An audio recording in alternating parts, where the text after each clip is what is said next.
I'm Bill Convery, State Historian and Director of Exhibits at History Colorado. At the History Colorado Center, we're really trying to tell the stories of everyday Coloradans. What we really are trying to do is put people into the shoes of the men and women and children in the past. We're doing it by creating great interactive experiences, allowing people to drive a Model T on the plains, or go off a virtual ski jump, or even have an interactive where visitors can ignite dynamite and see if they set off a charge safely or not.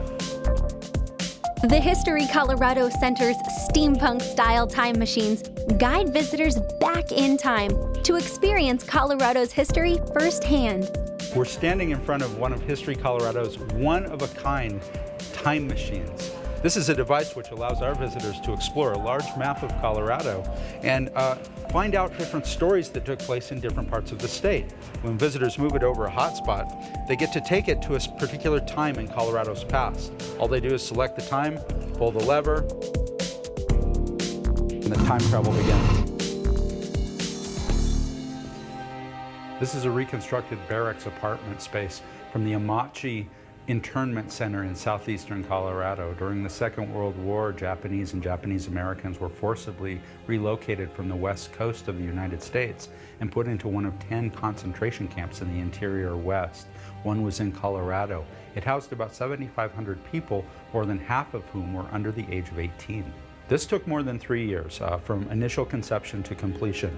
It included consultations with survivors from the internment camp, with community members, research and archives, visits to the actual site in southeastern Colorado, discussions with archaeologists and scholars, and everybody who could bring content that we could use to create a memorable experience.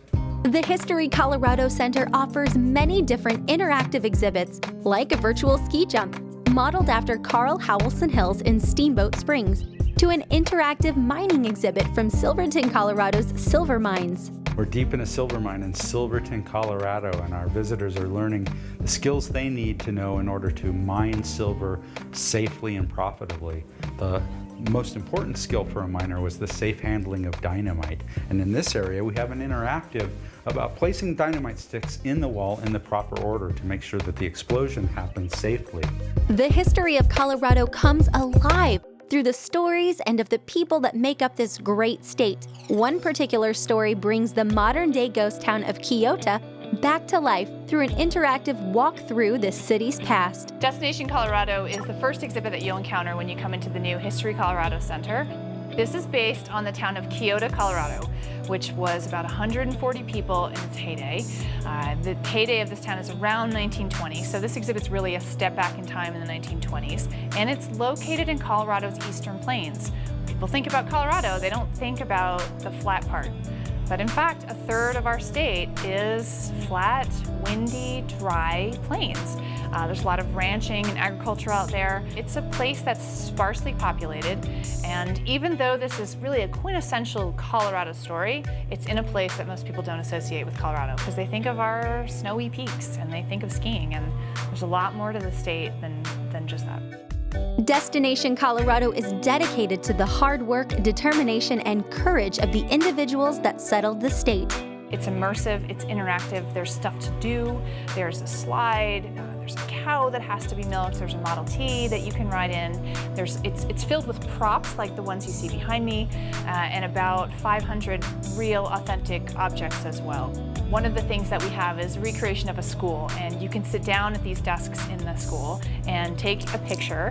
You can choose a 1920s hairstyle and outfit, and then you can choose from a list of activities that were available to kids in the 1920s and create a yearbook profile, which you can email to yourself at home and post right to Facebook, or you can also post it to our blackboard in front of you, which has photos of the real graduating class in this little town, which was 4 people.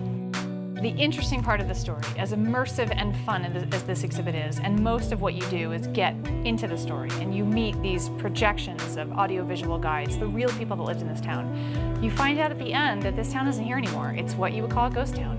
Colorado's littered with these ghost towns. If you look at a map, there's these little symbols that say ghost town, ghost town, ghost town. there's more to this story here. And what we wanted to do was show people, first of all, let people get into the story. Instead of just reading text on a wall, reading dates and facts, get them in the story.